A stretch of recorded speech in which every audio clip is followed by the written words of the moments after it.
Hi folks, my name is Joe Adams. Some of y'all might recognize me, but some of you may not. I grew up right here in Cuero, Texas, and I have been in and around the cow-calf business for a long time. One thing about our part of the world is the economic impact that agriculture has on basically the crossroads of Texas. So it's going to be a lot of fun. Each month, we're going to go try to different counties. We're going to try to meet as many people as we can. We're going to try to be bringing y'all some interesting stuff.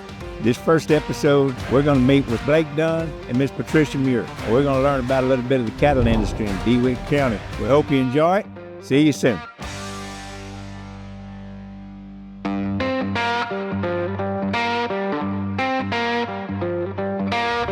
Welcome to Let's Grow Texas Ag, showcasing unique farm and ranch stories of the South Texas coastal plains.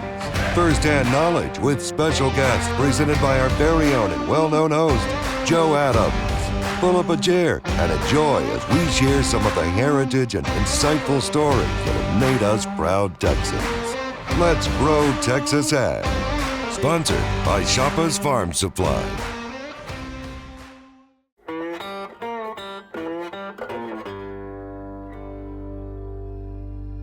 Welcome back, folks, and I tell you, I think it's something pretty special when you get to sit up underneath the shade of an oak tree that's seen a lot of full moons. But I think it's really specialer than that is to be sitting there with my good friend, Mr. Blake Dunn, out here at his beautiful home in Myersville, Texas, where him and his wife, Miss Kathy, have. You got a beautiful house up there, man. Thank you. That's really a neat deal.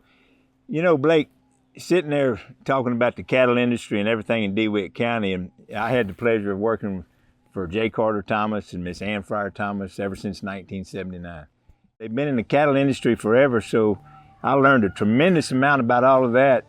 But in tying everything together in the cattle industry in DeWitt County and how important it is, your story, coming from your dad, Mr. Pat, and your great-grandpa, Mr. Tip Alexander, you know, Thornton Chisholm, hired by Crockett Cardwell in 1866, right after a year after the Civil War was over, found a need for meat up north, and he hired Thornton Chisholm to take the first cattle drive to St. Joe, Missouri.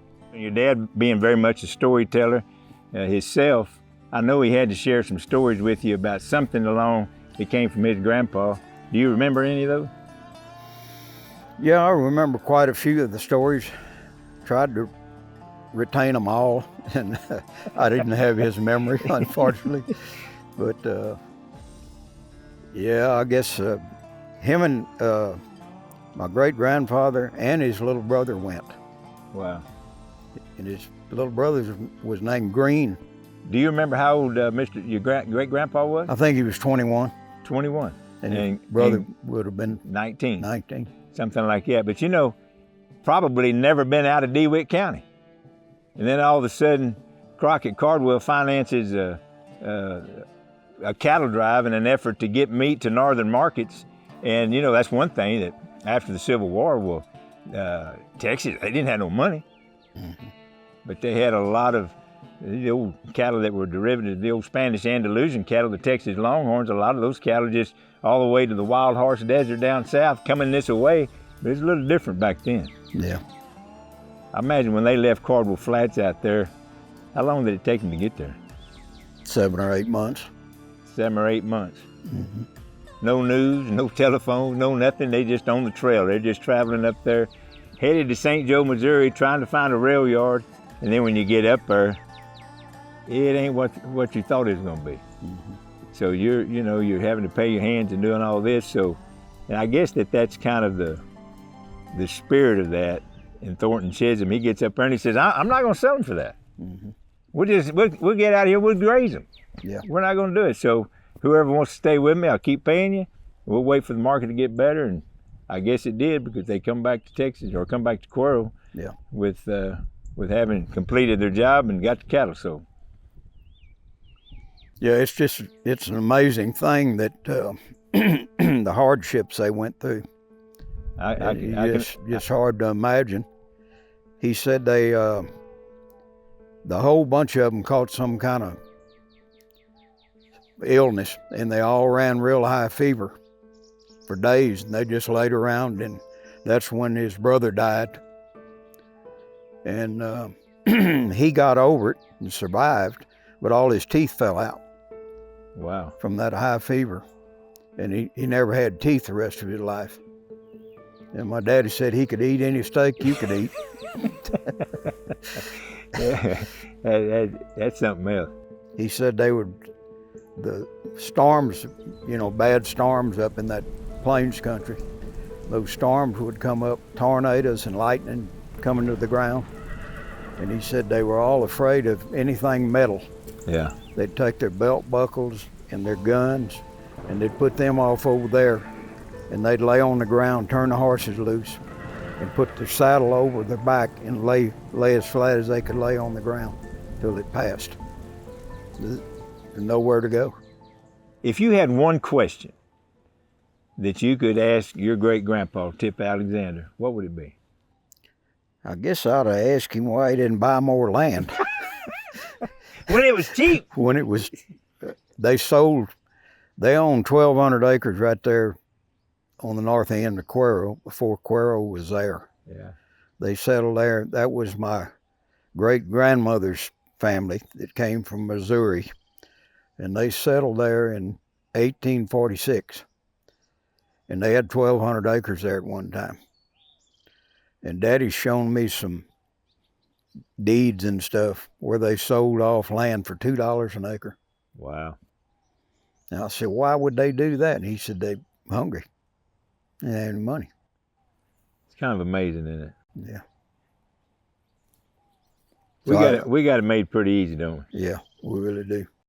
We're in a good year right now. We're sitting out here at a beautiful place, y'all's beautiful ranch. And it's a beautiful spring day, and it all looks good right now. Where do you see it going from here? I worry about the age of the average cowman now, which is in the 60s. And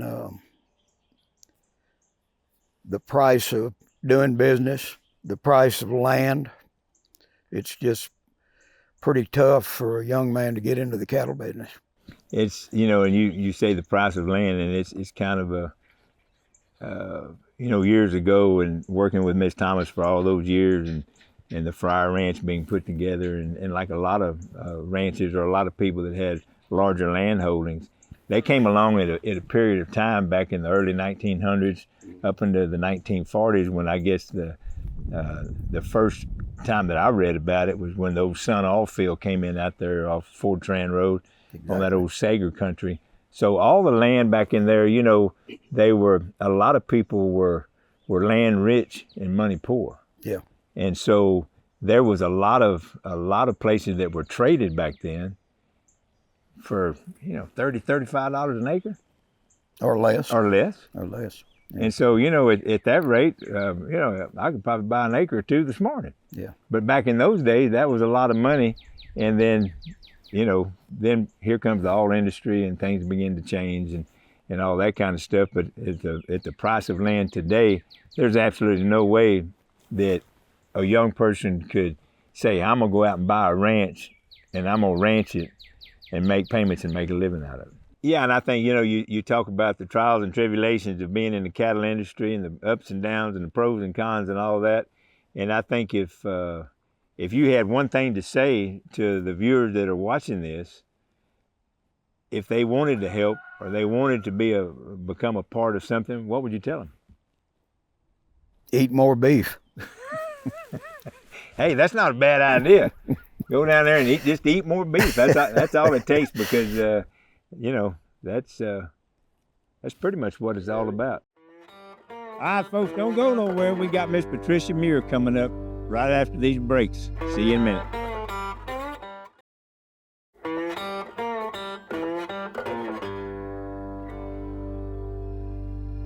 Welcome back, folks. Joe Adams again. Up here, we have the privilege of being up here at the Chisholm Trail Heritage Museum, second floor at the Friar Thomas Community Rooms, in the Hamilton Room, and I have my good friend up here, Miss Patricia Muir here. Miss Patricia, it is absolutely wonderful to see you. I'm glad you carved out a little time to visit with us. Well, thank you so much for inviting me. Well, I tell you, folks, the interesting thing about Miss Patricia, and as y'all heard in Blake Dunn's story a while ago, these guys are first cousins, and y'all have y'all have a family tree that goes back, is rooted in Texas history like a lot of families don't have. And so your great-great-grandpa, Tip Alexander, and Blake's great-great-grandpa, Tip Alexander, same feller. Y'all enjoyed growing up with all of that history in you. I'll tell you one thing, it's the Chisholm Trail. It started right here. So what's some of your memories of growing up on the ranch? I actually grew up in San Antonio, but I spent all my holidays and all my summers down here with my grandparents and my great uncle, riding horses and feeding bottles to orphan animals. Yeah, just ranch life. Just regular ranch life. And interesting enough, you go back and doing a little research and reading of y'all's family and what have you. Dr. Robert Peoples, who came from, I think, South Carolina? Yes. In like 1820? 1820. So what's the story there? He was our first Peebles ancestor that came to Texas, and he settled first down in the Fort Bend area, but later became acquainted with Stephen F. Austin and his colonists, and he ended up, as a medical doctor, treating Stephen F. Austin and witnessing his, I think, the codicil to Austin's will, but he also treated the colonists and a number of the men who perished at the Alamo, our Alamo heroes. Wow, that is so cool. I don't see how in the world you could get any more entangled in Texas history than having ancestors that treated Stephen F. Austin and the colonists. That to me is just such a neat story, and it's very amazing to me. Well, and there's some interesting letters from Dr. Robert Peebles back to Stephen F. Austin that are up in the Briscoe Library. Very poignant. When did he move to DeWitt County from Fort Bend County? I'm not sure when exactly he moved up this way. I would guess it was in the 1840s, maybe 1845. 1845, something like that. So he's been here a while and bought some of the country that y'all still ranch today. Yes, yes. You see, that's just amazing, because being a steward of the land and a steward of your family that protect the ranching heritage that you grew up in, that is just so neat to me. You know, and I had the pleasure of growing up under Miss Thomas, and that, so I understand what that means to a person, but it's so neat that you keep it going. Well, it reminds me of my family members, and the land itself was important to them, and so it became very important to me. Well, it's very important, and it means so much.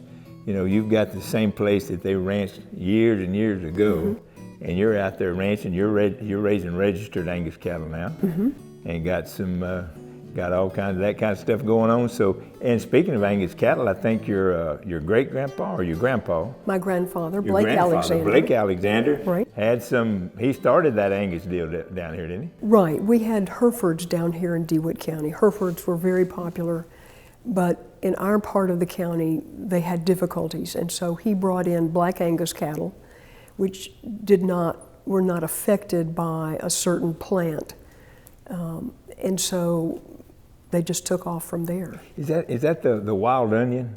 That wild onion. I've always heard of that out there in that Cheapside It's a area. fungus that grows on the rain lily after it dies, Yeah. and deer can get it in addition to livestock. Interesting stuff. So if you can't raise Hereford cattle, we're gonna get Angus cattle, and you've stayed with it. Yes. And what all kind of stuff have you brought into the ranching program out there? I know that you're pretty proactive. You're doing some things to maximize what you can do out there on the ranch. What are some of the stuff you're doing? Well, I have switched from windmills to solar water wells, and I use a lot of intensive rotational grazing practices, which help the soil and the land and ultimately the grass. And I do non-chemical brush control with a huge herd of Kiko goats that love Wasatch brush. See, now, I'm going to tell you something. That, to me, that is really cool, because and here again, and I'll refer to Miss Thomas again on this deal, because she was very had that mindset as well. She did not like putting chemicals out on the ground. She said, all of that stuff's got to go to a watershed somewhere. Right. It's going somewhere. And so you brought in brush control. We tried to do that years ago. We went down to the Welder Wildlife Refuge for a meeting that Joe Pascal had down there, and we were going to get in the goat business out there east of Quirrell. And we were going to use it to control weesats and shinnery oak. And so we did a trial. We bought a trailer full of goats, and we let them out there at the camp. And I'm glad we took a picture of them, because You that's never the saw last them we again. saw them. Well, goats are different than cattle. Yeah. And have peculiar difficulties, but they're well worth it. They eat all the noxious plants like poison ivy and poison oak and poison sumac and things that you don't want, but you don't have to poison them. You can just let the goats eat them. How long have you been doing that? About 20 years. That is really, that's really neat. And evidently it's working for you. It's working, and you can tell the part of the ranch where the goats migrate more often has just minimal brush at all. That is so So it's cool. fun. Yeah, that's fun, and you get a cash crop. Got a cash crop out of the goats, and they're very entertaining. They'll climb on anything, won't they? Yes, they'll get on your car in a heartbeat. All right, folks, get you some cold drink, get you a soft seat. Don't go nowhere. We're going to take a short break. We'll see you back in just a few seconds. Did you know? Despite having a relatively small population of approximately 20,000, DeWitt County boasts an impressive estimated value of $84 million in agricultural and related products. Welcome back, folks, to Let's Grow Tex Ag. Once again, we're up here at the Chisholm Trail Heritage Museum in Quirrell, Texas, with our good friend, Miss Patricia Muir. Miss Patricia, what are your thoughts on the land and cattle business as far as the oil companies and the solar farms? Not necessarily the solar farm, the solar that you have on your pumps, but like there's a big push for taking wholesale acreage, big places, and just wholesale clearing them and putting up these solar panels and electricity. What do you think about all that? Well, I don't like that from the standpoint of, I wish that we would use non-productive land for solar farms and save productive agricultural land for agricultural production. Because as our cities grow, cities were all founded next to a good water source and on really good soil. Well, we're covering up our good soil with concrete and buildings, and pretty soon we won't have land to farm and raise livestock on. You know, and I think you bring up a very valid point. It could be some type of solar deal, because I do think that eventually there is a place for it. I think you'd have to be a little bit naive to not think that one of these days, and it's maybe not in our lifetimes, or our kids' lifetimes, or maybe even our grandkids' lifetime, but I think that the hydrocarbon, the fossil fuels, sooner or later are probably going to play out. So I think that we need to be a little bit proactive for other sources, for sure. But boy, I tell you what, I couldn't agree with you more. When you go out there and see some old ranching country or farming country or whatever that is turned into solar farms or windmill farms or whatever, it's kind of like, wow. Well, we won't need any electricity if we don't have food. We just won't. Well, you know what? That's a pretty good point right there. And we need to. I wish that there was a greater interest in protecting our farms and ranches from various types of threats, because it is our food supply. And most of that has got to be coming up through the generation. It's a generational thing, you know, to where you take it very serious, I take it very serious. What do we need to do to make sure that young people continue to do that? I think young people need to understand that agriculture and ranching offers a quality of life that they cannot have in the city. You know, to be able to work out of doors and enjoy the bounty of Mother Nature, to watch the cycle of life with livestock every year, is just precious. It's very well said, because it is. It's just very precious. And I've worked in offices before, and I couldn't wait to get back to the country. And I would think that young people need to try working in agriculture and see if they don't get the bug. You know, that's a very good thought. You've been very I've enjoyed informative. it. We've Thank had a you, great Joe. time with you. Miss Patricia Muir from the Chisholm Trail Heritage Museum right here in DeWitt County, Texas, right here in Cuero. And I want you to take an opportunity to come up here to see the museum, walk out there in the People's Park, because there's a lot of history here that coincide with Miss Patricia's stories. We'll be right back. Don't go nowhere. See you in a few seconds. Maybe you know someone that should be highlighted on our program. Let us know. Send your story ideas to crossroadstoday.com/ag. Folks, I know that everybody out there knows that we owe a lot of thanks to a lot of different folks. And I think that there's one group of individuals, the men and women that are in our armed services, the veterans, the people that are serving today so we can enjoy the freedoms that we have over here. They deserve a big pat on the back and a big old thank you. And the first responders, the people that just come running, no questions asked. If you get a chance, tell them thank you. We appreciate what you guys do, and we'll see you soon.